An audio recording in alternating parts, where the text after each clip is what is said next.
અંગે મૃતદેહ સ્વીકાર્યો છે। પોલીસે પરિવારને સીસીટીવી બતાવતા પરિવારનો ગુસ્સો શાંત થયો।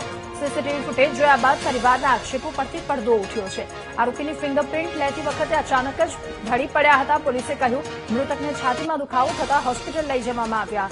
ગોવિંદ ચૌહાણને સારવાર માટે લઈ જતા ડોક્ટરે તેમને મૃત જાહેર કર્યા। સીસીટીવી તેમજ પોલીસના નિવેદન બાદ પરિવારે મૃતદેહને સ્વીકાર્યો। સુઢા વણસોલ ગામે ગઈકાલ બપોરે પોલીસે દરોડા પાડ્યા હતા અને દરોડા દરમિયાન પોલીસે 6 શખ્સોની ધરપકડ કરી।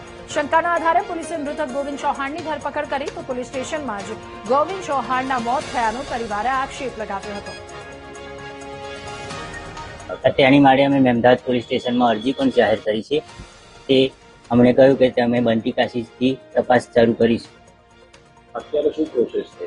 અત્યારે તો એવું છે મારા મોટા ભાઈને ડેડ બોડી લેવા માટે ગયા છે। પોલીસની કામગીરીથી હા, સંતોષ। પોલીસે જે રીતના કહ્યું એ રીતના તમને જે નેચરલ ડેથ હતું કે હાર્ટ એટેકથી છે એ બાબતનું હા, તે બાબતમાં અત્યારે તો અમને રિપોર્ટ પણ બતાવે છે, એટલા માટે અમે અરજી પણ આપી છે અને જે બીજા આક્ષેપો માટે પ્રક્રિયા કરવાની।